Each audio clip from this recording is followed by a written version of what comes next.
Well, you guys, we finished the Trap and Tone Challenge with LASHAE for the month of October. And I think it was great. It was challenging. It was amazing. We are so happy with the results, and we hope that, other people will join in for the next challenge and just try it out and see how you feel. So there is another challenge happening in November, okay? So go to the site, ifyoucanmove.com. The link is down below in my description box, and sign up for the challenge. And don't forget about TLC NutriBurst, and all of the amazing products that they have at TLC. The link is down below to where you can purchase some of those products. I've even gotten my husband into the NutriBurst. I've gotten my husband into the tea, actually, especially if he isn't feeling that great. Sometimes he might have a little stomach issue. He drinks that tea and he feels great like an hour later. So, just saying. Don't listen to me though. All right. But yeah, y'all, just wanted to give y'all an update before we started this video. But yay, we finished. Hey, everybody. What's up? It's your girl, Bondi Blue, and I am back for another Love After Lockup review, y'all. This was the season finale, but I believe we get an additional 12 episodes, 16. Child, I don't know. We get an additional 10 plus episodes with a combined second and third season. Okay, so couples from both seasons. I'm like, that's what y'all was doing anyway. Like, y'all might as well have just made it, all one thing and just showed us each storyline when it was going on and move on to the next one. I don't know why we had to break it up into all of these different seasons and everything. But you know what? Let's go ahead and get into it. Shawn and Destiny.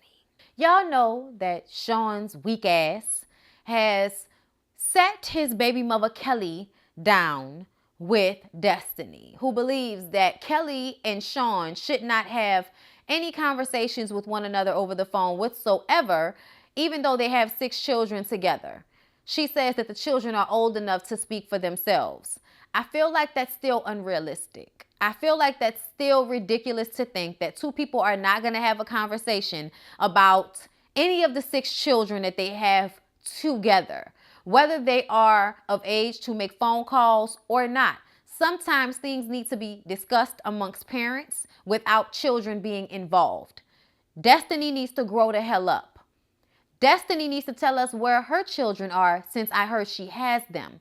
She's so trifling, and the way she is getting in between this man and his children, the way this man is allowing her to get in between him and his children, is just ridiculous to me. I feel like he's just going to say whatever she wants to hear and still do whatever he wants to do. But I still feel like it's such a weak and terrible trait to have, to allow somebody to disrespect the mother of your children just because you pussy whipped. Crown. Kelly is not backing down and tells Destiny that she's the one with the problem. She's the one with the attitude. And Shawn needs to check her and keep his damn hands out of Kelly's face, because he called himself trying to raise up on Kelly. Hey, stop disrespecting her. No, sit your ass down and check this disrespectful, nonsensical ass bitch that you done brought in front of me. Okay? Because at the end of the day, like she said, Destiny is coming into their situation. And the fact that she's handling it like this, I love the fact that old girl said, listen, I've never been to jail, okay? I'm not trash like you. Not to say that anybody that goes to jail is trash, but Destiny's trash. I think we can pretty much say that at this point. Kelly points out that none of his other girlfriends have put her through all of this. None of his other girlfriends have ever had an issue or a problem. And that's because Destiny is crazy and insecure, and also wants to be in control of situations that she has no control of. You can't control your own damn life. You don't even know whether you're going to be free in 5 years or not. But you want to tell this man that he can't talk to this lady, even though they got all these children together. Where are your kids, Destiny? Child, let me know something. I like the fact that when she was like, I'll beat your ass, and Kelly was like, what you gonna do? Do it then. I'm right here. Run up. Destiny didn't do shit. Destiny ran her mouth and didn't do a damn thing. She was so bothered and so hurt that lady called her, trailer park trash, basically. Said that, you've been in and out of jail and I ain't never been through all of that. So I don't know why he would choose to be with you over me. Child, because something ain't right in his head, obviously. Destiny told Kelly that they were getting married to piss her off, and I'm sure it did. But I wouldn't be mad. She needs to get herself together and, find a better man to be with, because Shawn ain't shit. He's nothing to be hurt about. He's nothing to be pining after. He's nothing for you to be getting into fights with this broad about. I'm just saying. There are better men out there. He's trash. Like, how could you leave and go and marry a woman who tells you she don't care about your kids? That's what she said. She didn't care about his situation. She didn't care about his kids. That's what she said. And you still want to be with her? You're trash, Shawn. Then Destiny tries to make it seem like Kelly is the weird one for not wanting him to be around his kids. And listen, I think she is bitter, but I also understand her not wanting her kids to be around Destiny. You just told me straight up to my face you don't care about my kids. I don't want you around them. Like, she has every right to feel like that based off of the first encounter she has with this crazy ass girl. When Shawn started talking about changing his number, I was like, and how are your kids gonna... You know what? I don't even have time. I don't even have time to go through it with you, Shawn. But if you change your number, good sir, how are your kids going to get in contact with you? Make it make sense. Destiny says that if she gets any feeling of anything being off, she will leave. And it will all be his fault. She says she has integrity. I said, bitch, where? Where's the integrity? I haven't seen it yet. I mean, isn't she still lying to Shawn about things? Chevelle and Kweilyn. Chevelle and Kweilyn talk, and he apologizes for lying to Chevelle about where he was. But he said she was already blowing his phone up and tripping out on him and breathing down his back, and she was doing too much. While he was in the middle of having this conversation, his mama in her wig is like, you all right? Because he got Chevelle on speakerphone. And he's like, yeah, I'm all right. She's like, all right, well, I'm going down here to the store. I'll be back. Is he all right? I don't know why, but that just irked me for some reason. Chevelle is mad that Kweilyn isn't ready to get married. I mean, he just got out of jail. He spent most of his adult life in jail. Chevelle, he needs to find out who he is as a man. And you putting all this pressure on him is not going to make your marriage stronger. It's only going to have y'all rushing into a situation y'all are not ready for. And when he dogs you out and cheats on you and leaves because he can't handle the pressure, you will only have yourself to blame because you could have gave him the time he needed. Okay? Because you need time yourself to get yourself together, sis. She says she feels that he's distancing himself from her. I'm like, girl, he's not distancing himself from you. He's at a distance from you. He's in a different state.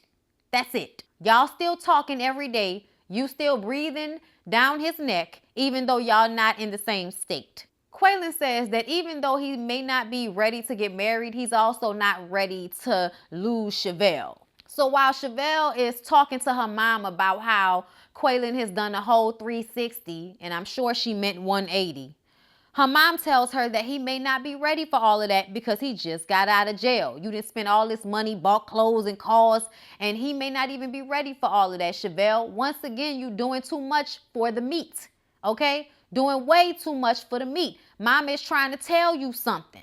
Then Kweilyn shows up while they're having this conversation. Chevelle is so happy. Her daughter is so happy because, of course, she hangs all of her daughter's feelings on whatever man that she's hanging her feelings on to. The little girl is calling him daddy and saying that Chevelle is mommy. And, whoo, Lord, that irks my spirits some bad. He tells her that she deserves a ring, but they aren't ready. He wants to get his head right first, and he's committed to be in this relationship with her. She admits that she understands him and she is going to meet him halfway. He ends up staying in Kansas City and not going back to Houston, at least for the time being. Dylan and Heather. Y'all, Dylan and Heather quit each other, thank God. She blames him and says that he used her. I said, girl, you are batshit crazy and you need to be under a psychiatrist's care. Because if you think in any way, shape, or form that was his fault, you are sadly mistaken, ma'am. You ruined that for yourself. You did too much. You acted like a crackhead behind this man. You did that. Child, I'm so glad that Dylan was having dinner with his mom. I was so glad. I knew the way they were setting the scene up, though, that it wasn't her. They do all of these shots where it seems that they're trying to conceal who he's about to meet up with, and really, I knew it was his mama the whole time. I'm happy. Shawn and Lindsay, y'all. Lindsay is upstairs making out with Tarabelle. I told y'all that Lindsay and Tarabelle were in a lesbian relationship, and I thought it was so flawed that he's downstairs, you know, putting his house together, putting his room together, doing all of this stuff for her and for her daughter, and she's upstairs making out with, you know, this woman. Lindsay says that she plans to stay quiet about her relationship with Tarabelle. I said, I know you're going to stay quiet about your relationship with Tarabelle because Tarabelle can't give you none of the shit that Shawn has given you. Then her daughter moves into the house with him and the picture becomes even more clear. Yeah, girl, you ain't about to give up that stability for that woman. That's what it is. Lindsay's mom doesn't know if they will make it, but she prays every day that they find whatever they need to find within one another to make it work, specifically for that little girl who needs stability. And I do like the way Shawn seems to want to take care of Lindsay's daughter because he lost his son. I felt like that was very sweet and endearing. And I understand where Lindsay's mom is coming from. John and Christiana, y'all, they have to say their goodbyes. And she has to turn herself in. You know, it seems as if they cried the whole way to jail. And I understand. This was probably the first time it didn't seem as if she had all of this, you know, weird energy between she and her sister. But, you know, it's still something about it. I don't know. Either way, the mom and Christiana really talk about how the jail thing scares them because, you know, somebody could die while she's in there. Her mom could not be there when she gets out and vice versa. You never know what can happen. Her mom is also worried about her ODing and dying. You know, it's just so much sadness, depression, death, and darkness around them. I really hope that they, in some way, shape, or form, get some type of help because it just seems like such a dark space to live in. You know what I mean? John, of course, is blaming himself that he couldn't do more to help her. But it's like, what do you expect to have done for her? She has to get her own life together. She has to decide that she's not going to do drugs anymore. She has to decide that she is going to stay her ass out of prison. Like, it has to be a decision that she makes for herself. It's nothing that you can do for her. She ends up spending 11 months in jail.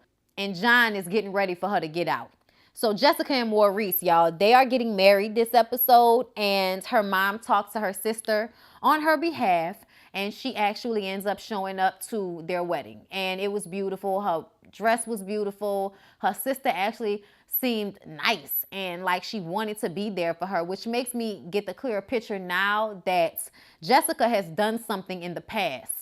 In some way, shape, or form, she has done something to ostracize her sister. And it's not just about Maurice. It's probably about the men she's picked in the past and how that has, in some way, shape, or form, harmed the sister in their relationship. Because she, you know, seemed willing when she showed up, you know, hugs and kisses and you look beautiful and helping as if, you know, she had always been there almost, you know, and Jessica was so happy to see her. It was really nice. Jessica's dad goes to Maurice's house to meet his family and to just kind of talk to him before the wedding. And it was cool. He said he was happy it all went down the way it did. And they have a better understanding of one another, you know, all of the support and everything. Maurice's ass runs out of gas and they have to go and, you know, walk to the gas station to get gas for the car. So they were a little late, but they still ended up making it there on time. And I love the way Maurice and the dad had matching suits. Like, you know, it was kind of like a satin floral pattern, something that the dad probably would not have worn if Maurice had not asked him to. But it was still beautiful. Everybody still seemed happy. It still seemed like it was all love. And at the end of it all, they say Maurice got a job and paid Jessica's daddy back the money for the wedding and for the ring. And I'm like, I'm so happy for him.